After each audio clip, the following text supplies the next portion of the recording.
Good morning everyone. તો સવારમાં આપણે કોલેજ જઈ રહ્યા છીએ અને આજે છે પ્રેક્ટિકલ। લગભગ આજે સૌથી ઓછા લોકો પ્રેક્ટિકલમાં છે, કેમ કે બધા સેમિનારમાં ગયા છે અને હું મારા જેવા કોક જ નથી ગયા।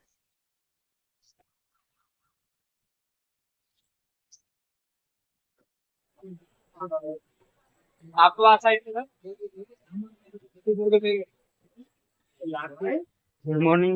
તો આજે ફાઇનલી આપણે જઈએ છીએ મારા મામાના ઘરે, એટલે લગભગ 2 મહિના પછી ત્યાં જઈ રહ્યો છું। ફાઇનલી ત્યાં 9, 10 અને 11, 12 મેં જ્યાંથી કમ્પ્લીટ કર્યું હતું, એટલે કે મારું ઓલમોસ્ટ બાળપણ જ્યાં વીત્યું હતું મારા મામાના ઘરે, ત્યાં આજે જઈએ છીએ।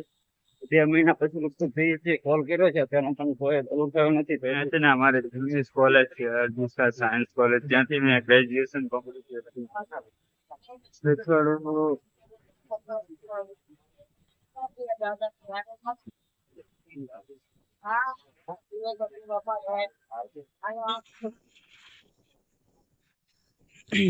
લોકો કેવા આન્સર આપે, તમે કામ જયારે એમ લોકોને કહો ત્યારે।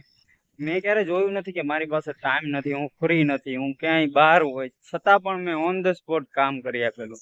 અને જ્યારે હું કામ કહું ને તો એ લોકો એવા આન્સર આપે ને, કદાચ એવું લાગે કે આ લોકોને કામ ન સીંધવું જોઈએ, અને ભવિષ્યમાં એ લોકો પાસે તકલીફ આવે ને તો એ તકલીફમાં તમને એવું થાય કે આ લોકોને મદદ ન કરવી જોઈએ। મારી સાથે એવા પણ બનાવ બનેલા છે અને આજે ફીલ થયું છે કે મેં આટલું કાઢીને એ લોકોનું કામ કર્યું, છતાં મને આવો જો રિપ્લાય આપે તો એ લોકો માટે આપણું મહત્વ કઈ નથી, એ સાબિત થઈ ગયું। આજે શું કરીએ, જવા દે।